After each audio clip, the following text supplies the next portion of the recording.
Happy Christmas to all my Central unit. It's the Central Man here. So back again with another WCW pay-per-view review.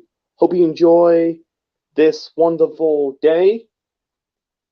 Grab your coffee or cocoa or your beer or eat your mince pies. Enjoy my review of WCW Starrcade 1995 at the Nashville Auditorium in Nashville, Tennessee on the 27th of December 1995. This is basically 2 days after Christmas. This show, sorry, the attendance for the show, sorry. The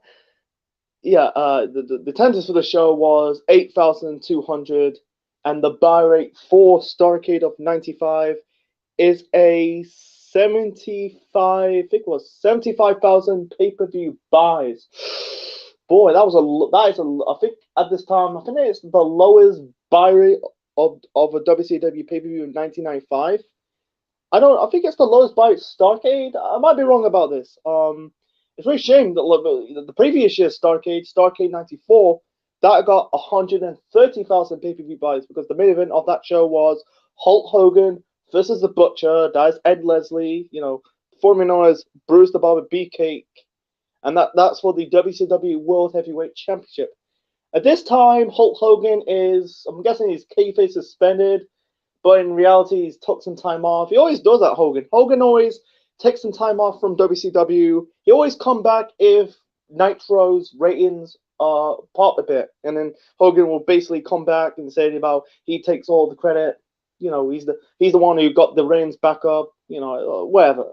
Anyway, the commentators for the show are Tony Schiavone, Dusty Rhodes, and Bobby Heenan. Because Bischoff, Heenan, and Mongo always does like the commentating for Nitro on pay-per-views is Schiavone, Heenan, and Dusty Rhodes.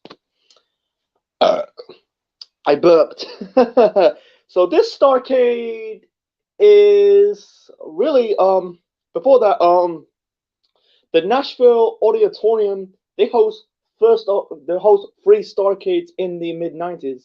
94, 95. I covered 1996 way back in the spring. Go and check it out. And then in the final Starrcades in WCW's existence will be in the American capital of Washington, D.C. Anyway, so this Starrcade is the World Cup of Wrestling. I think it's a good concept. It really is the first of many of companies will do World Cup of Wrestling. Years later, TNA will do the World X Cup. I think in recent years you had Woke Culture, Woke Culture Pro Wrestling. They did the World Cup of Wrestling. WWE also do their version of World Cup Wrestling in recent years. They did the Cruiserweight Classic and the Mae Young Classic of 2017 and 2018. It's not new. I think the Jim Crockett promotion did the Memorial Cup. That'll be like years ago. I don't want to go into that stuff, but yeah, it's a good concept. I think at the time WCW were in this relationship with New Japan Pro Wrestling. I think without this relationship, I don't think they will do the Cruiserweight division. Because the Cruiserweight division was formed in 1996. I don't think it will going to happen. I think they might do with a Mexican company like AAA or any type of Mexican promotion at the time in the 90s. But I don't think I think the stuff, like the stuff in in some of these matches were planting the seeds of the division, that will really kicked off really the boom period, the super boom period of WCW, in 96, 97, the golden years of Nitro, and also the product as well, because this was the start of WCW's boom period. It's still shit, because 95 was a shit year in pro wrestling, in the two major wrestling promotions, WCW and the WWF. So anyway, this is between WCW and New Japan Pro Wrestling. You got future Hall of Famers, and also future stars went on to become former future world champions in WWE and also in New Japan. Anyway, and also the big storyline at the time is between Sting and Lex Luger. I'll cover that later on in this review. Anyway, so the first match to kick off Starrcade of 1995 We've got Chris Benoit versus Juice and Thunder Liger with Sonny Ono in his corner. Match was a good opener. Both styles are different. Benoit, he is like the technical style, mat style wrestler, and Thunder Liger was a high flyer. I think one more of the match he did like a rolling thunder onto the ring apron. One more of the match, Liger hit I think it's called the Liger bomb onto Benoit, but Benoit kicked out. He kicked out of the Brain Buster. I think one more of the match, Thunder Liger hit the Tombstone Power Driver. In the end, Benoit hit I think he was hitting like a suplex, the type of suplex. He was going for a move off the top rope, and then you got like Jimmy Hart and Taskmaster Kevin Sullivan. I don't get it why they dare, because this is really planting the seeds of the rivalry between Benoit and Kevin Sullivan. I think they feud in real life, because in real life this is over Nancy, Kevin Sullivan's wife at the time, and then future wife of Chris Benoit, because in '96 Nancy cheated on Kevin Sullivan to Benoit. Anyway, they got involved. In the end, Thunder Liger hit this type of botch Hurricane Rana to win this match. So, yeah, New Japan are 1-0 up in the World Cup of Wrestling. Anyway, it was a good match. They got good chemistry back and forth between Benoit and Thunder Liger. At this point, Benoit is part of the Horsemen. Later on, he will wear like a Horseman T-shirt to establish he's part of the full Horsemen.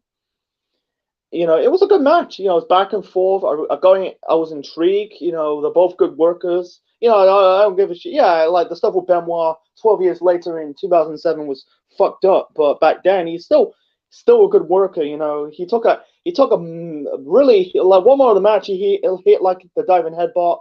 Thunder Liger got out of the way. It's really shame. Like Benoit took really every match I saw. He took massive shots to the head, a chair shot to the head, or a move like a tombstone or DDT or any type of move have to like head first. He had the neck injury. He also suffered a neck injury in '01, but man, it's no wonder Benoit's brain is fucked up. I done my research, and also I watched John Ritland's his review of Starrcade '95. Shout out to him. Go subscribe to him. And also, you bring up that Thunder Liger suffered in a year later. He suffered like a brain tumor. It's like he's still around to this day. I'm glad he recovered. Otherwise, he won't be here. He won't be feuding fighting with Tyler Breeze at Takeover. I think it was The End in 2015. He won't be here if he's even recovered brain tumor. So anyway, the match was good. And moving on to the next World Cup tournament match, we got Koji Kanemoto versus Alex Wright, the Dysfunder Kid. It was a decent match. Kanemoto, I think he'll be later on become a multiple-time IWGP Junior Heavyweight Champion. The match was decent. In the end, Moto rolled up Alex Wright for the victory. So basically, yeah, New Japan are 2-0 up against WCW. Next match, we got Lex Luger versus Masahiro Chono with Sonny Ono. I forgot to tell you, throughout the whole bulk of this show, really Sonny Ono will be in the corner of the Japanese wrestlers, because I think he was part of New Japan at the time. He'll be a figure of WCW television in the next few years. I think he left in '98. I think he left somewhere part in the late '90s. He came back, in American television when this was years after WCW went out of business. It was part of the XWF. He's still alive to this day. I don't know how old is Sonny Ono. He's got to be back then. He's probably in his 30s. I think he's probably in his 50s, mid to late 50s. I think. Anyway, before I get to the next match, I need a drink. Anyway, yeah, like I said, yeah, the next match is Luger versus Chono, and Luger is facing He's also got another match later on in the show the triangle match between him, Sting, and Flair. You have to wait until later on this review. Anyway, the match between Luger and Chono, that sucked. I'm sorry, it was boring. It was just a boring match. I'm sorry, shit. Actually, it wasn't a really boring match, but it's just crap. You know, it was okay, but it was not that good. It was two guys hitting Luger. It's not the right. This is not the right wrestler for Luger. Luger's honestly, people crap on Luger for years for being shit. I don't think he's shit, Luger. I think he's okay. He's like the I compare him a little bit to John Cena. People give Cena some shit, you know, for he does the bod. Yeah, I don't like his kayfabe punches. You know, call him like crap. It's like, I totally agree. They're not like he doesn't have a Sting, or he's not like a Sting, Shawn Michaels, Bret Hart-esque wrestler. They're still good workers. Don't get me wrong. The match sucked between Luger and Chono. I thought one more of the match. Chono locked Luger in this crappy STF. It was a crappy. When Chono locked the STF on Luger, it was crap. Cena's STF looks better than Chono's. That's super. You're gonna get triggered, but hey, it's kind of the truth. At least Cena does it better. Chono in this match, was not. Anyway, in the end, Luger locked the torture rack on Chono, and to score the victory. Sorry. So basically, it's 2-1 to New Japan. So this is the first win for WCW. By the way, Chono at the time, I think he was a 3-time G1 Climax winner. He's a former NWA World Champion because I think he defeated Rick Rude to win the NWA World Heavyweight Championship. It was not part of WCW at the time because, that was not the big gold belt. It was a different world title, different design. It was it's not part of WCW property. That was like in different promotions. And also, it's very funny. It ended up being part of, when NWO, in 1996, when NWO was formed, he ended up part of NWO Japan in the Orient. And also, I think he kind of was in and off in WCW in like 96, 97-ish. And then in 1998, he'll win the IWGP World Heavyweight Championship in his career. And he ended up winning, I think he ended up winning 2 more G1 Climax I think it was later on in the 90s, and his final G1 Climax win will be in 2005. I think he retired. Yeah, he retired recent year. I think it was in 2014. Anyway, so the next match, we got Johnny B. Bad with Kimberly in his corner taking on Masa Saito. Saito, he kind of was bounced around between Japan and America in the 50s, 60s, 70s, 80s, because he had to run in Japan. He had to run in the WWF. That's in the early 80s. That's before the whole Rock and Rock connection. He was a tag team champion. I think it was a 2-time tag team champion with Mr. Fuji. And he had to run with Jim Crockett Promotions in the 60s all the way to the early 80s. He was like kind of about, and also he had to run with the Vern Gagne's AWA. I done my research before this review. Chica might be because it's Christmas. A bit before this start of this match, basically he had Masamu Chono called Kimberly a whore, and he kind of really shouting in Japanese, and you got like Kimberly answers back, said, "This is not a Japanese backyard or back house. I'm not a Genshi girl. What are you? It's just what it is. Whatever." Anyway, the match sucked. It was a boring match. Saito was a wrestler past his prime, and it's really a shame that 2 years ago he died at the age of 76. So back then he was probably in his early 50s.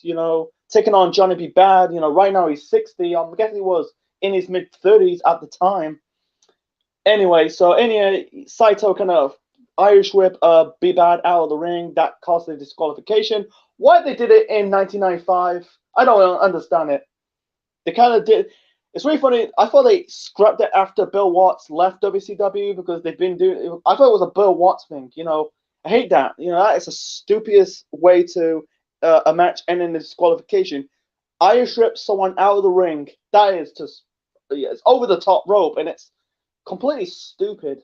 I'm glad they stuck. I'm glad they you don't today's wrestling. You don't do that. That'll be a bad. I gotta tell you, if they did it right now, someone like Irish rip someone out of the ring over the top rope, disqualification, the fans will shit on it. Anyway, so in the end, you had really Sato confronting Kimberly. B-Bad came back, drop kicked Sato out of the ring. That made tied this score between WCW and New Japan 2-2, and that was the end of it. Before I get to the next one, I'm going to the toilet, man. Sorry, I'm a bit drunk. This is my second beer. Be right back.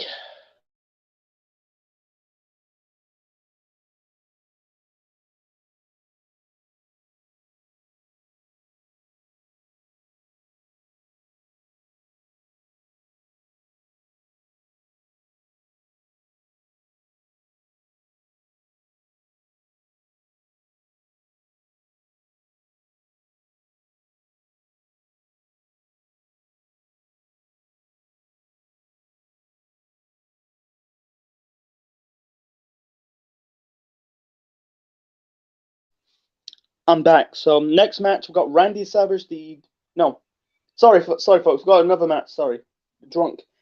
I wrote down the matches on the card. Anyway, the next match we got Shinjiro Otani versus Eddie Guerrero. This was a good match, back and forth. Really, there were a lot, good technical style wrestling and also a lot of high flying moves. I think Otani did like a crossbody off the top rope outside the ring. Guerrero did a suicide dive. I think like one more in the match. Otani? Sorry, I can't pronounce these Japanese names properly. Anyway, Otani locked Guerrero with a leg lock.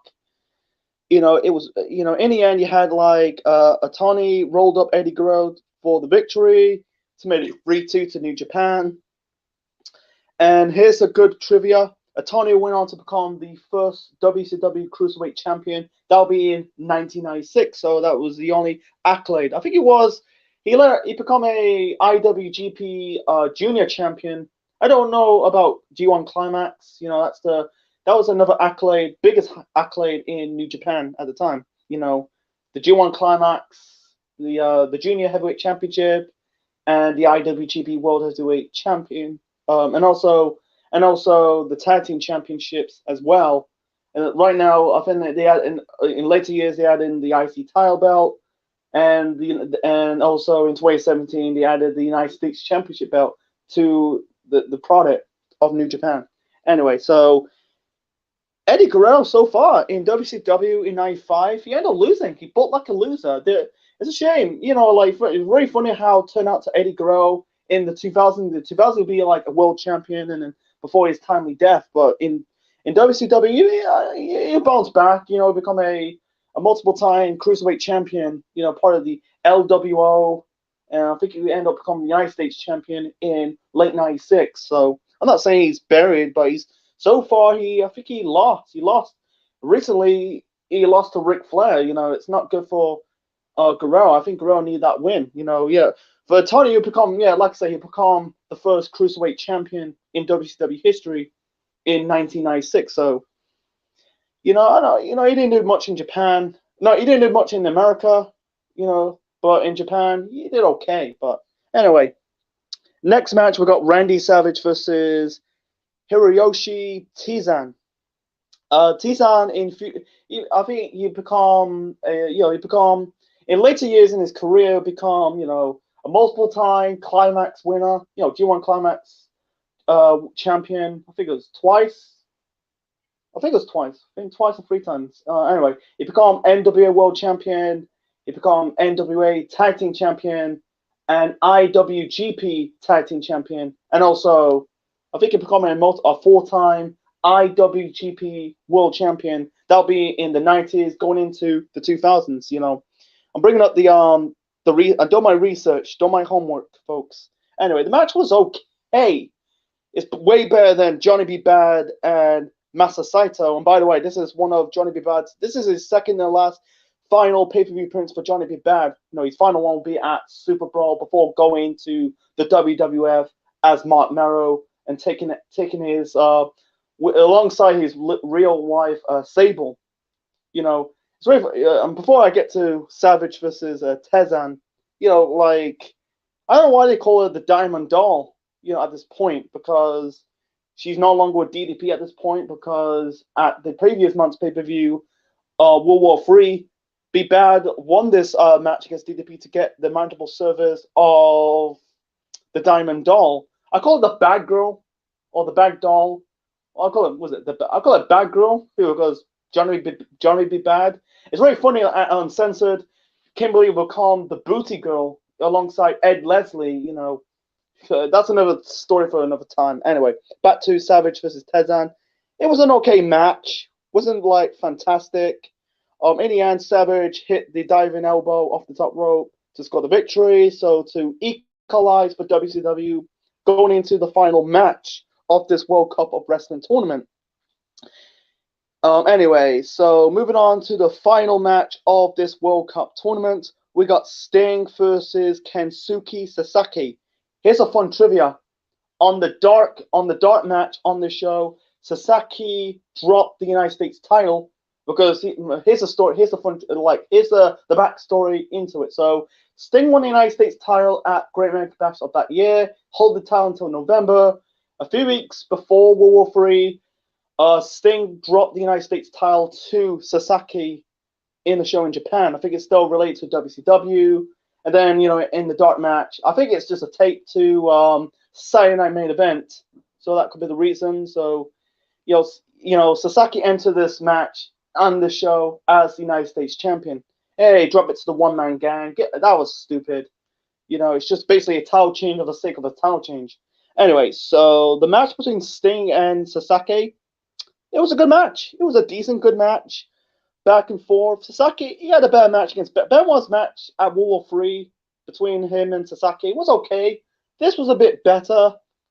Both Benoit and Sasaki are, they're both technical style workers. Sting, it was a little, he's similar. He's a good athlete, but anyway, match was good. In the end, Sting locked the Scorpion Deathlock onto Sasaki to score the vital victory for WCW to win the World Cup for WCW. In the end, you had this segment with Mean Gene Okerlund with the competitors for WCW, Team WCW, with this gold cup. He had Benoit without wearing the competitors wearing the white T-shirt, and Benoit was wearing the Four Horsemen T-shirt because he was to establish himself as part of the Horsemen. He's kind of in the Horsemen, but this show has confirmed that Benoit is in the Horsemen. So it's a good win for WCW. This concept was good. Don't get me wrong, it was a good concept, but it's a shame they never did anymore. I think they dropped it. I think they did the similar in 1996, but that's not. It was not really the big story in 1996 because the big story in 1996 was Hulk Hogan and Roddy Piper. So I think they ditched it. I wish they did like a pay-per-view, and it could do well. I wish they did a pay-per-view. Call it the World Cup of Wrestling. That could be an established tournament. Unfortunately, it's just it's just what it is. I think they didn't focus on it. It's very funny. These the guys I mentioned, they went on to become future winners of the G1 Climax and become future IWGP World Champions in the next 2 decades. Anyway, so moving on to the semi-main event. We got a triangle match. This is plain to see what the triple threat you see right now. We got Sting versus Lex Luger versus Ric Flair. Winner faced Randy Savage for the World Heavyweight Championship. The big storyline in WCW at the time was between Sting and Luger. Best friends. Are they best friends? If Luger's gonna stab Sting in the back, that type of shit. But unfortunately, they never interact. They interrupt once, when Sting locked his Scorpion Deathlock on Ric Flair. That was at World War III. Luger basically, you're basically on the same. I think it was on the same show, but on a Nitro. They kind of like interrupt after like one of them locked the submission hold. Like in Luger's match with Savage at World War III, he locked in the armbar. Sting betrayed, just like really talking out of it to let go of the hold. Sting did the same thing to Flair. So basically, are they in cahoots? That's the storyline. Is are they in cahoots? We don't know it. They didn't really pay attention to that. They didn't really interact. It's more focused on the storylines going into you. Like Sting was still feuding with Flair, and Savage was feuding with Luger because Luger injured the arm of Randy Savage. This was a few weeks after. This was like, when Luger attacked, in the match with Ming, Savage, Luger attacked Savage's arm. That was building up to World War III.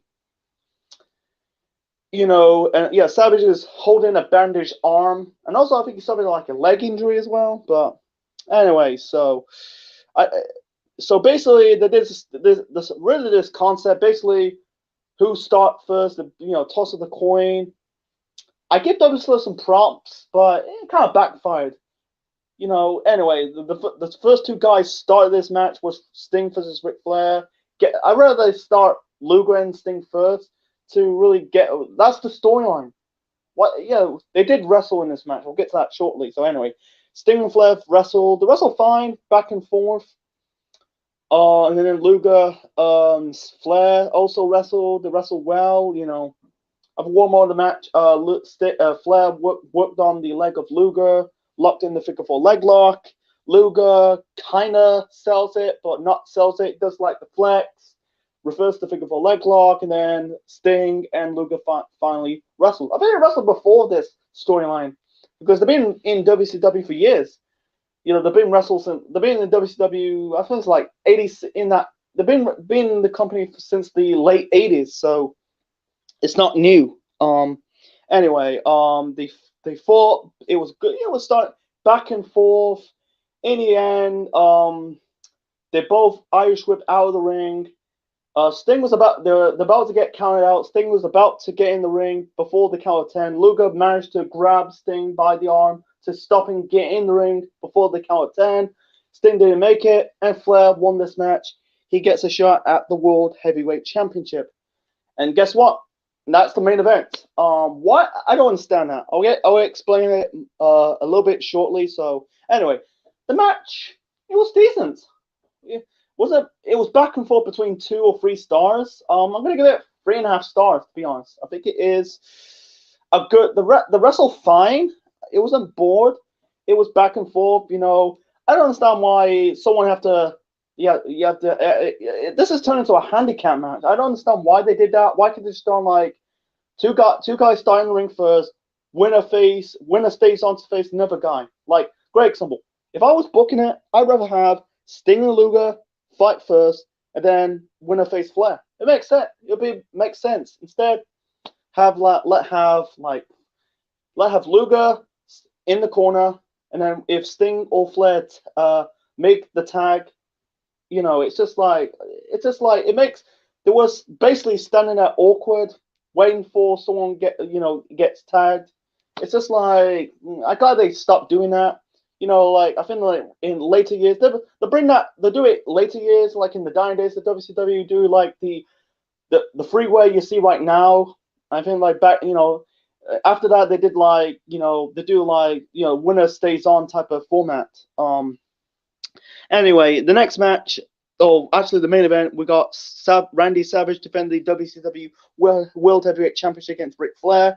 This is a rematch from the Christmas episode of Nitro, and the match was decent. It was trust me, it was a little bit better than the match at Nitro, the Christmas episode of Nitro, because that ended in a DQ by Luger. Besides that, in the end, it was shenanigans with the Horsemen. Basically, you had Pillman and Benoit trying to interfere.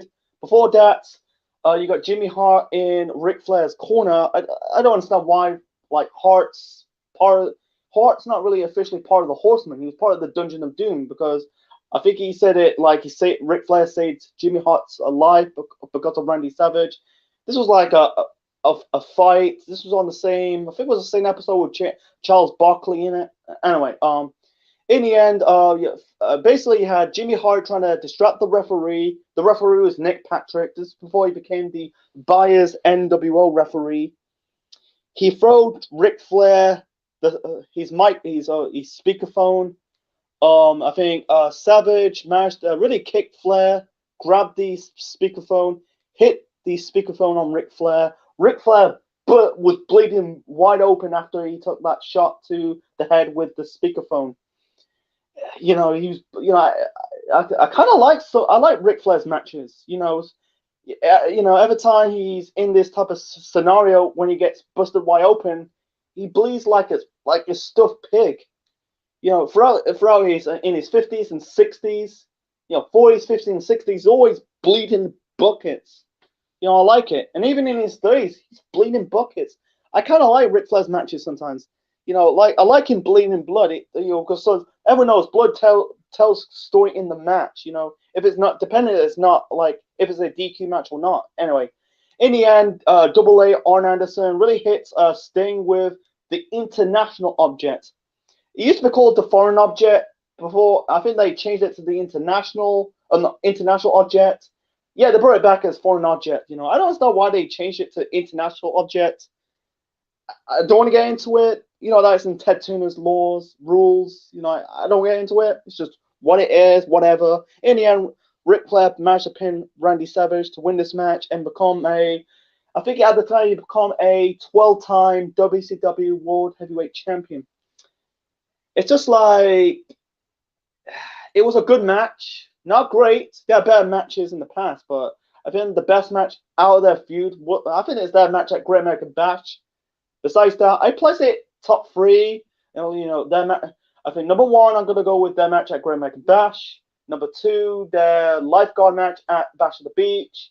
I place this match at number 3, and the match at Nitro on the Christmas Day. I'm glad it's not Christmas Day.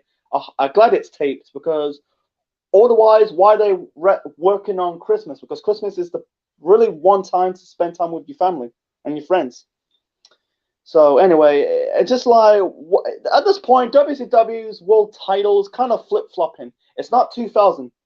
They flip-flop because, Hogan, the whole bulk of 1995, was the world champion.